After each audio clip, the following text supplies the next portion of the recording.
One summer, when I was a boy, my parents sent me to stay with my grandparents for the break. Raised in the Pacific Northwest, a small town in eastern Mississippi might as well have been an entirely different country for all I was concerned. The instant we got out of the airport, I was struck with the oppressive humidity, and I became convinced right then and there that my parents downright despised me. Of course, the reality was much kinder than that. My grandparents were good folks, and thankfully I met a girl within a few days of arrival, and we became fast friends. Her name was Jessie, a local girl with long blonde hair and green eyes, the first pair I'd ever encountered. I was in love at first sight.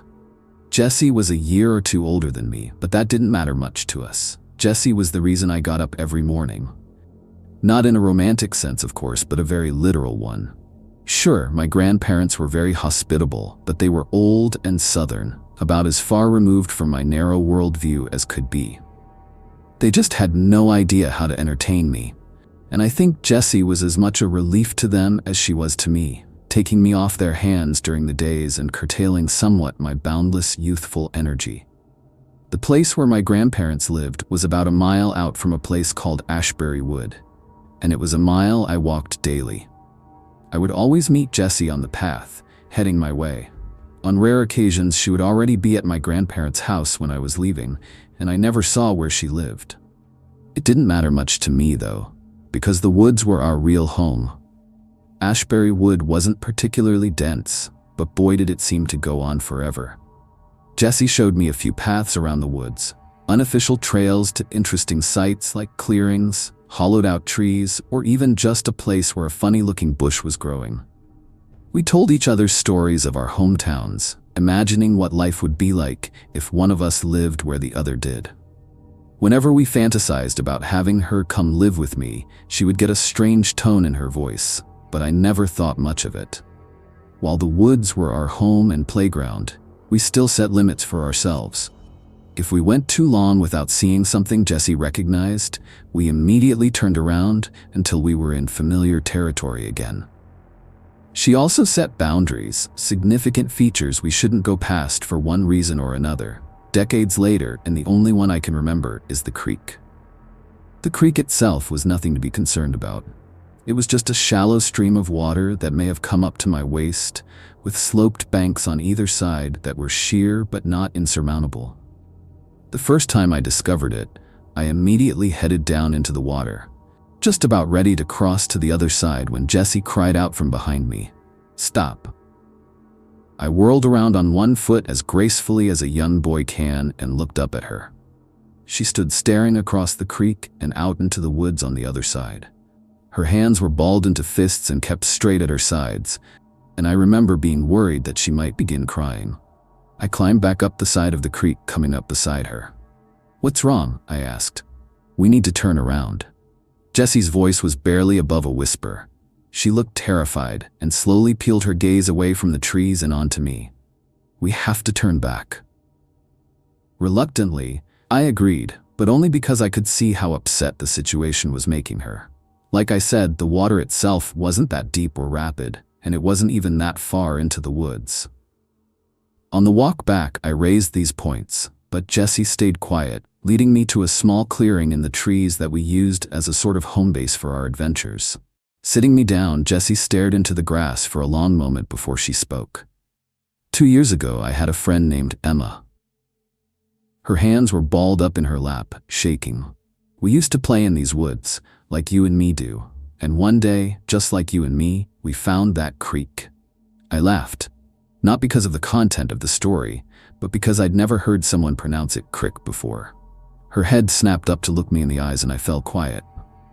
Standing across from it was these kids who looked about our age, only they weren't right. That time there was only 2. One of them, his head just hung to the side like this. Jessie let her head flop to the left, hanging limp. Another was real tiny, and his hands and head were even littler, like tinier than a baby's. Now, I'm not proud of this next part, but we weren't exactly sugar and spice to him, if you know what I mean. I shook my head that I did not. She sighed. We would call him names. Tease him, because they was weird. Emma would throw sticks sometimes, though she couldn't hit water if she fell out of a boat. The story paused as Jessie smiled to herself, remembering her friend fondly. "Did they ever talk back?" I asked, bringing her back to reality.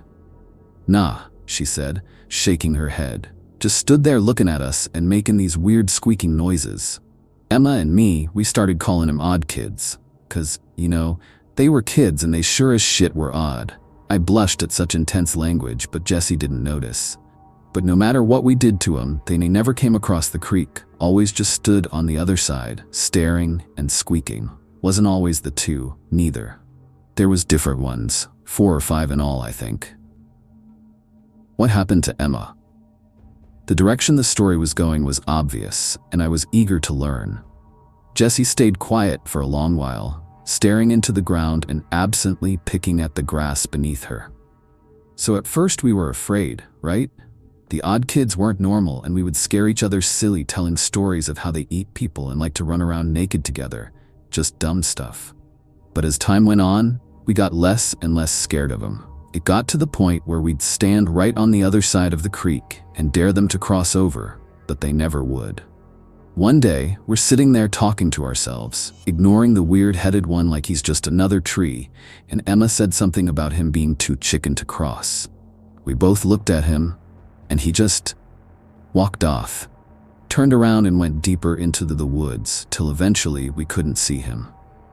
And I teased Emma that he was daring her to follow him, that she was a chicken if she didn't go. I was listening with rapt attention at this point.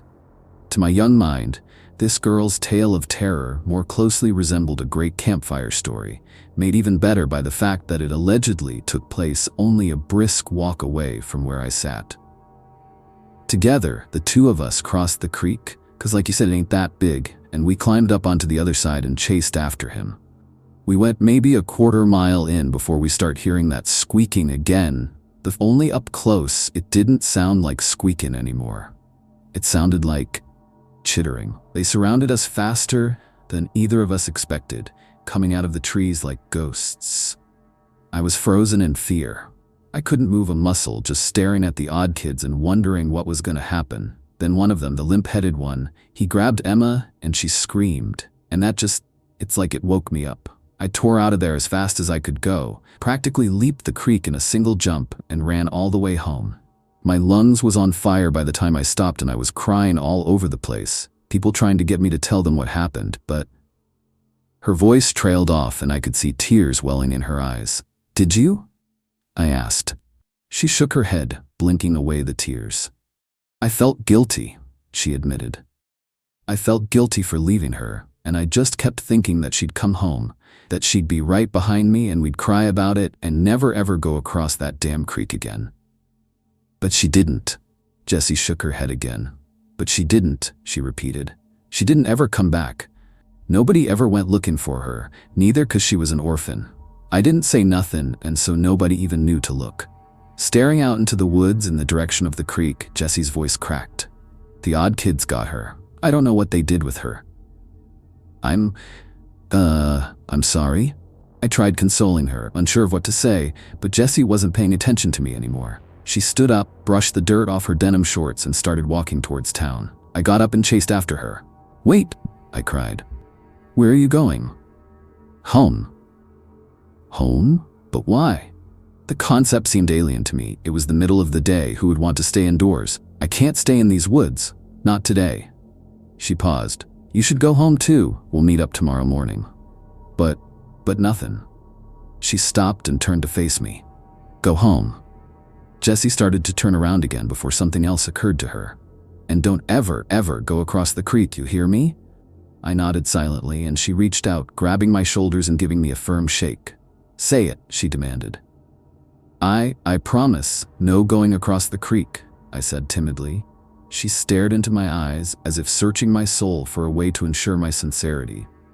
Whether she found it or not, she eventually released me and headed off, leaving me standing alone in the woods with nothing on my hands but free time and my own thoughts. I looked back in the direction of the creek and the mysterious woods beyond. Were there really such a thing as Oddkids? I knew monsters didn't exist in Oregon, but here in Mississippi, it felt like anything could be true. Plus, Jesse had told the story with such conviction that it felt disloyal to be skeptical. I spent the rest of the day in the woods, wandering aimlessly. Part of me wanted to go back to the creek. But real or not, Jesse's story had scared the hell out of me. At one point, I got just close enough that I could make the creek out through the trees, and I peered as hard as I could at the bank on the other side. I wanted to make out a pair of eyes staring back at me, or hear that chittering Jesse had talked about. Heck, at that point, I would have accepted a quick blur between the trees as concrete evidence. But despite my willingness to believe, nothing came forward to present itself. The opposite bank was devoid of life, and I didn't have the gall to investigate any closer. As the sky dimmed, I reluctantly began the long walk home, unaccompanied for the first time all summer. I considered Jesse's story of the Oddkids, and almost started to get a little angry with her. Of course, they didn't exist. She made them up just to mess with me, and threw in another girl, conveniently orphaned, to drive home the scare. I shook my head and laughed, thinking about how gullible I had been. Later at dinner, I ate with the ferocity of an animal. I hadn't realized how hungry I'd become, alone in the woods all day thinking, and the chicken my grandmother cooked was the most delicious thing I'd ever eaten. It was only on my third drumstick that I stopped long enough to ask them a question. "Did you guys ever hear of anyone going missing in the woods?" I asked between bites, interrupting the regular mealtime silence. They looked at one another quizzically, as if searching their collective memory. "No, I don't think so," my grandmother eventually said. "Don't ring any bells," her husband agreed. "Why do you ask?" I shook my head, taking another bite to buy myself some time to think of an answer. "Just something I heard some kids talking about," I told them. "Some jerks were trying to scare Jesse and me by saying a girl named Emma went missing." Suddenly, my grandmother's eyes lit up with recognition.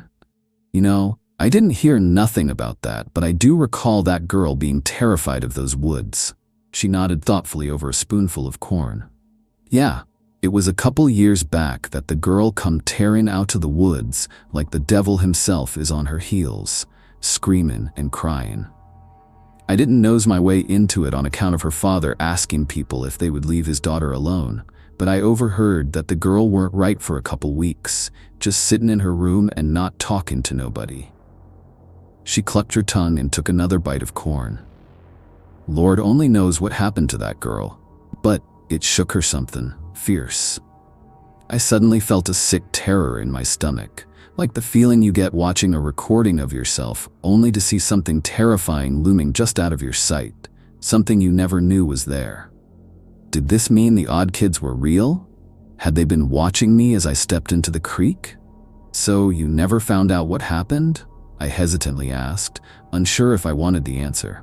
Grandma just shook her head, and the three of us continued eating in silence. Grandpa brought up a baseball game he'd seen on TV earlier that day, and I feigned interest as well as I could, but I wasn't all there. My mind was back in the woods at that creek, inspecting every square inch of my memory for a sign of something else. Sleep didn't come easy that night, and when it did, it was wrought with nightmares. Thoughts of the Oddkids crawled through my mind, bringing me back to the creek. Looking deeper into the woods, I saw dozens of pairs of eyes staring back at me, slowly bobbing back and forth as though they were advancing towards me. My dream self was paralyzed, helpless to do anything but watch as the monsters came out of the shadows. The one Jesse had described, with his head sagging to the side, lead the plodding advance.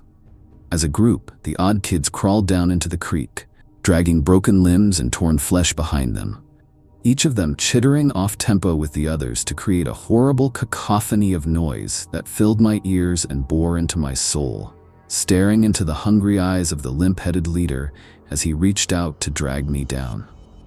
I awoke screaming. The noise still rang in my ears and, coupled with my panic, caused me to flail against my blankets as though they were trying to engulf me. I fell onto the floor with a hard thud, finally coming to rest. My grandfather burst into the room and my grandmother was close behind him. "Are you okay?" he bellowed, still full of adrenaline even though he was beginning to realize there was no threat. Embarrassed, I kicked the sheets off of me and stood up. "Yeah, just a bad dream," I muttered. As I came to my senses, I realized the noise I had been hearing was the sound of cicadas filling the room, broadcasting their mating calls to the world. Laughing off their overzealous response, my grandparents led me downstairs to breakfast, which I accepted readily. That morning, I walked all the way to the woods without running into Jessie. I stood at the edge of the path, looking back down the road, trying to make out her figure, but nobody was there. Sighing, I walked all the way back to my house, then down to the woods again. There was no sign of her. My adolescent mind filled once more with nightmarish imagery, but I did my best to stay grounded in reality. She was the last person who would have gone across the creek, and if the Oddkids ever ventured out of the woods, surely people around town would talk about them. Right? Armed with these rationalizations, I decided to head to our favorite clearing and wait for her. She wasn't there when I arrived. Part of me had expected her to be waiting in the grass, ready to laugh in my face when she learned how I'd walked up and down the path 2 more times before thinking to check our spot. And as an hour slowly ticked by, I began to wonder if something bad really had happened to her. But if something had, what was I going to do about it? I had no idea where she lived, and she was the only kid I knew in the area. Almost unconsciously, I began to head towards the creek. I had only promised I wouldn't cross it, after all, and if she was so concerned about my whereabouts, she should have let me know where she was going to be. Besides, if she had been able to outpace the Oddkids when they were right beside her, I would be able to get away long before they got close. My legs were filled with a giddy, nervous energy as I kept walking, sometimes at a quick pace, and others at barely a shuffle. Once the creek itself was in view, I began to move from tree to tree, using them like cover from whatever might lurk on the other side of the creek. I inched closer, cautious to not disturb even a single twig in my approach. Finally, I was only a few yards from the near bank of the creek. I crouched down and quietly got to my hands and knees, closing the last stretch on all fours and keeping a close watch on the trees ahead of me. I hissed out Jessie's name in a low voice, straining my ears into the woods to catch anything of interest, but nothing happened. It was just another ordinary day, and I was just some weird little boy whispering into the forest. I was just about to turn around when a brief flash of movement caught my eye. I hadn't noticed it before because I was scanning the ground, but turning my eyes up, I saw a silhouette of something I couldn't quite make out. It swayed gently in the breeze as though it was suspended from the branches. The leaves broke up the distant form, which must have been several dozens of feet away, and I immediately forgot my promise to Jessie. I had to know what that thing was. Just as I was about to swing my legs down the bank of the creek, a call startled me to my feet in an instant. "What are you doing?" Jessie was standing a ways behind me, clinging onto a tree as though she might fall without its support. Though her tone was one of anger, her face was ghost white. She beckoned me towards her, clearly unwilling to go closer to the creek than she was. I twisted my body around, raising an arm to point at the thing I had seen in the treetops, but I couldn't relocate it. I saw something," I said, scanning the leaves for the swaying form. "And with any luck, it didn't see you." She hissed, stamping her foot in the dirt. I shook my head, my boyish curiosity trumping her obvious fear. "Don't be such a scaredy cat," I said, crouching down to see if I could find the figure in the branches. Briefly, I wondered if it had moved, but that seemed impossible. Whatever it wasn't animate. "I'm going across." "No," Jessie screamed, lunging towards me. I was already startled by her cry, and mid-turn she collided into me at full force, sending us both tumbling down the bank and into the creek. We yelled and flailed as we fell, both of us landing on my back. The muddy water babbled over us and I scooted away, pulling myself onto the far bank of the creek. Jessie followed, more out of a desire to get out of the water than anything. "Nice going," I said sarcastically. The water was actually a little refreshing in the summertime heat, but we knew that before long we'd be drowning in humidity, our damp clothes suffocating what little comfort sweating brought. I crawled up onto the opposite side of the creek, once again raising my eyes to the branches to find what I'd seen. Please, can we go?" Jessie was at my side, clutching my arm despite the fact that I was a good half a foot shorter than she was. We really need to go, please. Come on, just a little bit further. Wonder and excitement had overtaken all other emotions in my mind. Before, when the creek was just a memory, it was easy to picture a world of monsters lurking just across the way. Now that I was here, in the light of day, I felt empowered. I could see that there weren't monsters, so obviously I was safe. I'm lucky to be alive. Tugging Jessie forward, I walked to the spot where I had seen the thing hanging from the trees, but now it was nowhere to be found. From where I was standing, I could still make out the creek, and I tried to imagine myself crouched low on the other side, looking up into the branches.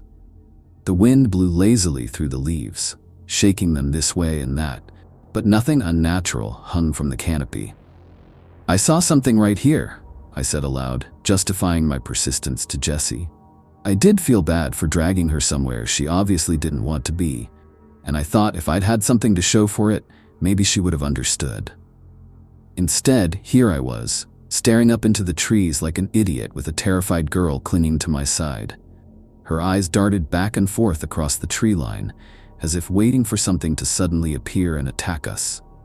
Unwilling to leave empty-handed, I coaxed us slowly forward.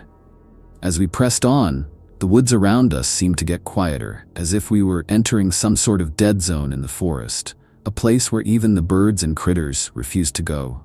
Jessie's nails dug into my arm, but she stayed right by my side, no longer making any noise, except a small whimper with every exhalation.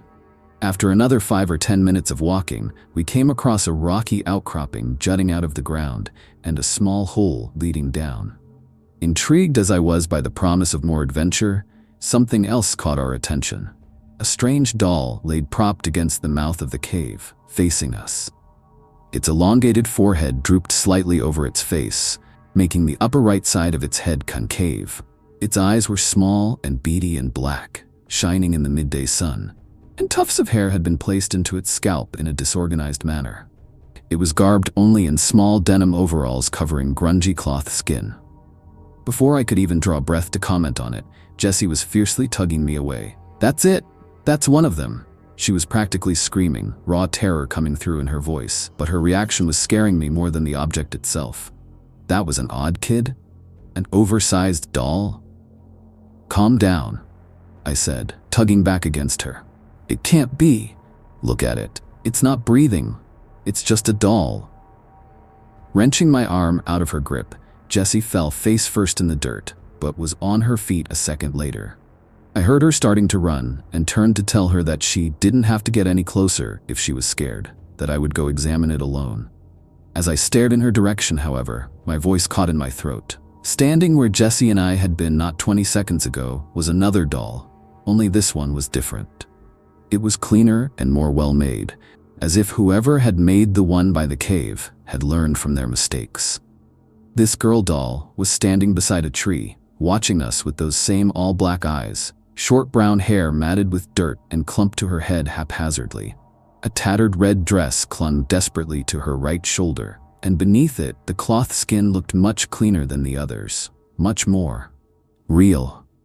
Before I could say a word, Jessie broke the silence. I expected her to shriek, but instead what came out of her mouth was barely above a whisper. "Emma?" The girl doll took a step forward, and my terror level shot up to their limits. I glanced backwards to see the other doll was pulling itself to its feet, awkwardly shambling towards us. Any doubt I had in Jessie's story evaporated in an instant.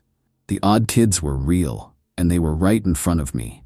Without another moment's hesitation, I grabbed Jessie's wrist, suddenly becoming the one desperate to get us out. Come on, let's go!" I yelled at her, but she didn't even seem to hear me. She instead began to walk towards the girl doll, towards Emma, I guessed, though I couldn't see how that could ever have been Jessie's friend. I kept pulling at her arm, even as the thing behind her got closer. Jessie was focused exclusively on the other girl, blocking out the whole rest of the world. The doll reached out to Jessie, and she raised her own hand out as well. "Jess," I began to say, but I was interrupted by a heavy object falling directly onto my best friend, sending her crumpling into the dirt. On top of her was a small, human-like figure, with the head and hands proportionally much smaller than they should have been. Finally observing one up close, I realized their skin wasn't just dirty cloth. It was rotten, mottled flesh. I scrambled backwards as the little creature gripped Jessie by the hair, tugging her head up painfully. Jessie screamed and clawed at the ground, trying to shove the thing off of her, but the creature she'd called Emma sagged to its knees, clamped a hand over her mouth, then turned its head to look at me. Energy surged to my legs, and I shot upright. I was in full panic mode, operating on a primal instinct to flee, but just as I started to run, I collided into a solid force that knocked me back down to the ground. Another one of those things stood before me, his head flopping awkwardly to the left, just as Jessie had demonstrated. The one I had seen slumped by the cave came into my view, holding a large rock in its hands. Before I could roll out of the way, the weight came down on my head, sending a splitting pain through my skull. My vision went white and a deafening ringing filled my ears, but I stayed conscious throughout. I could faintly feel things tugging at me, pulling me across the ground as I struggled just to regain my senses. The blinding white slowly faded to an impenetrable black, and the ringing dulled to formless shuffling, and the Oddkids' strange chitters echoing off the walls of the cave. I did my best to stay limp as I was dragged across rough stone, tearing into my shirt and cutting my flesh. I'm certain I whimpered in pain, but the Oddkids didn't react to it, hauling me further into their lair. Eventually, the motion came to an end. I was propped against a rough stone wall, and even in the darkness I could tell that one of them was just in front of my face, quietly muttering to itself in those strange, arrhythmic noises. Its coarse fingers grabbed my hands, and it began stretching a strong, thin fabric around my wrists, binding them together. It wrapped for what felt like ages, until it finally seemed satisfied that my hands weren't going anywhere. Then moved on to my ankles to do the same. Once that was done, the thing shuffled away, the noise of its movements getting gradually fainter before disappearing altogether. Meaning to breathe a sigh of relief, I instead let out a choked sob, finally letting myself express the terror I'd felt through the whole ordeal. I'm not ashamed to admit that I sat in that cave and cried, certain I'd never see my parents or grandparents ever again. Only when I heard more movement coming my way did I make any effort to quiet myself. I did my best to control my breathing, sucking in breaths through shuddering gasps and letting them out slowly through my nose. I tried to picture what the noises were. Slowly, I put together that someone else was being dragged down the same rough path I had been. They were bringing Jessie back here too. For a brief moment, I felt hope. As selfish as it is to admit, at the very least, I took comfort in knowing that I wouldn't have to suffer alone. Part of me even entertained the notion that perhaps together Jessie and I could escape this cave and never, ever come back to these awful woods again. Of course, the reality of this plan had many obstacles. The cave was utterly dark, something that didn't seem to affect the Oddkids one bit. For all I knew, there was one sitting in the room with me, silently watching and waiting for me to make a move so it could pounce on me again and finish the job. On top of that, they easily outnumbered us. The odds were stacked against us in every conceivable way. Jessie noisily entered the room in which I was kept, and her muffled screaming gave me a sense of the dimensions of the room. It seemed smaller than I expected, likely only a little bigger than my own bedroom. Still, it was plenty big for storing the two of us. Just as I was wondering if they would leave Jessie and me alone together, the room was filled with a soft blue luminescence. One of the Oddkids, I couldn't tell which, with their back turned to me, was brushing their fingers against a strange kind of moss on the far wall, and the agitation sparked a chain reaction across the entire plant. Tendrils of blue light arced over the wall in a brilliant pattern, the illumination branching off itself like a snowflake before finally filling in, covering the cave wall in the most beautiful display I'd ever seen. And there, in front of the glowing moss, was Jessie. She had been laid out on an obviously man-made dirt platform, and her struggles stilled as puffs of spores from the glowing moss fell onto her. The Oddkid stood over her, observing for a moment, before bending forward over her. In my life, I had never heard the sound of flesh tearing, but the very first time was unmistakable. I jerked at the noise as if it had been my own skin, and my heart beat so fast I worried that it would give me away. I screwed my eyes shut and just listened as the odd kid did God knows what to my helpless friend only a few feet from my face. Mustering up what courage I could, I began to work the bonds around my wrists against a jagged rock, working just slow enough to not make too much noise. The ripping noise soon gave way to gurgles and wet squishing, but I didn't allow myself to picture it. Instead, I thought about my grandparents, about seeing their warm smiles one more time. I thought about the airplane that would take me out of Mississippi, and I thought of every excuse I would ever use for the rest of my life to keep from getting on another plane back. I had to survive this. I had to. Sure enough, the ropes came free with enough effort. Once they were weak enough, I managed to pull them apart with brute strength, the fibers tearing away from each other with a soft sound, something that was almost pleasing, contrasted against the disturbing noises coming from across the room. I groped around in the near dark, my fingers moving from rock to rock until I found something loose enough and big enough that I felt comfortable with it. I now stared directly at the odd kid, its back still turned as it performed its macabre ritual on my friend. Sawing the rock across the ropes around my ankles, I worked my nerve up to what I was going to have to do next. Armed with a rock, I was going to attack the odd kid, knocking them out with one good blow. Fair play, I thought to myself. Next, I would grab Jessie and hoist her over my shoulder. She was taller than me, sure, but I wasn't a weak kid. After that, we would sneak out of the cave somehow, then sprint back to my grandparents' house and be safe. The wraps across my ankles fell away, and I slowly stretched my legs out before getting them underneath me. The odd kid was still oblivious to me, and part of me hated that.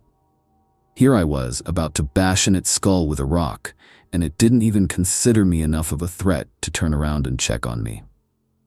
"Hey," I whispered, the rock clutched tight in my fist as I held it out to the side behind my head. The odd kid finally swiveled around, and I stared into its soulless black eyes one last time before bringing the weapon across. The sensation was nothing like I expected. Instead of a solid blow and a resonating crack, my hand squelched through its blotchy skin with little resistance. I stood there, stunned and staring into its remaining eye as its face hung loosely around my wrist. Soft scratches made their way across my hand, and I jerked it back, the force of my fist pulling out of its head, tearing another gouge through the skin that was not skin. Looking down at my hand, I saw the single most horrific thing I've ever seen in my life. Instead of brains, blood, and gore covering my hand, there were bugs. Centipedes, spiders, ants, and more, too numerous to count, swarmed over my skin. The bag of flesh before me slumped to its knees before keeling over, its occupant surging out of the hole in its neck. I lost it. I screamed at the top of my lungs and beat my arm against the wall of the cave, sloughing off the vermin in sheets. Through the chaos, I called out Jessie's name, forgetting at the time that I had already expected her to be unconscious at best. Her head tilted to the side, and she raised herself up onto her elbows, staring at me. My heart swelled, thinking for a moment that if nothing else, at least we would get out of this alive. When the azure glow of the moss reflected off Jessie's all-black eyes, I ran. Through the darkness I ran, heedless of the frantic chittering that echoed off the stone all around me. I ran into every single twist and turn in those tight tunnels, still struggling to scrape all the bugs off my arm. With every passing moment, I expected to feel the odd kid's hands wrap around my legs, drag me back to that room, and do to me what they'd done to Jessie. Turn me into one of them. Finally, I saw a thin shaft of light at the end of the darkness. I scrambled out of the cave and into the open woods, the full moon giving me plenty of illumination to find my way.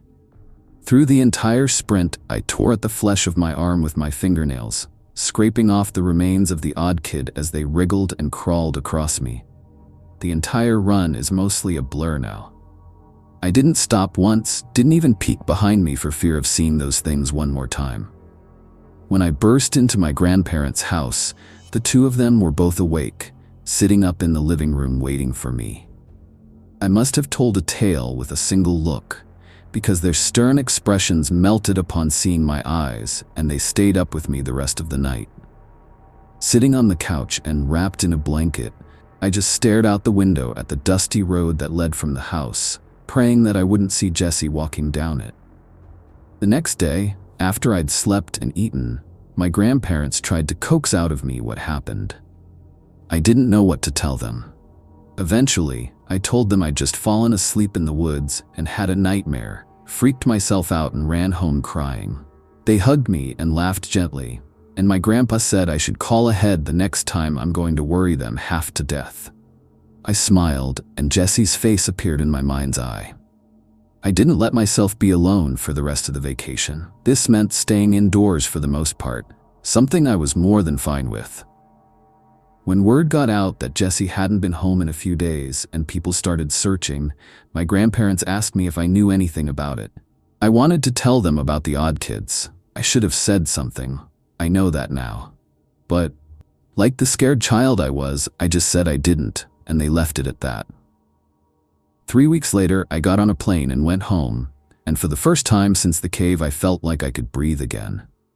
I no longer had the threat of the Oddkids looming over me, just waiting for a moment's lapse in readiness so they could pounce. I'd like to say that I don't know what happened to Jessie, that her fate remains a mystery, but that would be the coward's way out. Jessie died because of me. Because of my hubris, my curiosity, and my stupid thirst for adventure, Jessie lost her life. This is something I think about every day, even some 30 years later, and it hurts just as much as the very first time I realized it. Thousands of miles and a couple decades now lay between me and the worst summer of my life, but it isn't perspective that's prompted me to finally write out my tale. My daughter Maggie has been getting excited about collecting bugs, and as uneasy as it may make me, I'm not the kind to stop her. What really unsettles me about it is how her bugs act. Every time she brings me one of her little jars, the bugs inside watch me. I know how crazy this sounds. I know bugs don't see like you and I, but it's like they want me to know that they know I'm there.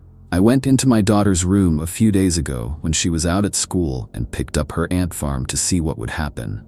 I expected them to freeze, to turn and look at me, but instead they went into a frenzy.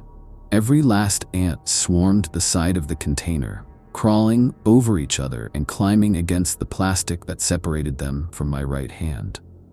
The hand the bugs were on for minutes as I stumbled blindly through that cave, frantically clawing them off. I watched, horrified, as the ants literally tore each other apart to be the one closest to my hand. What did the Oddkids do to me?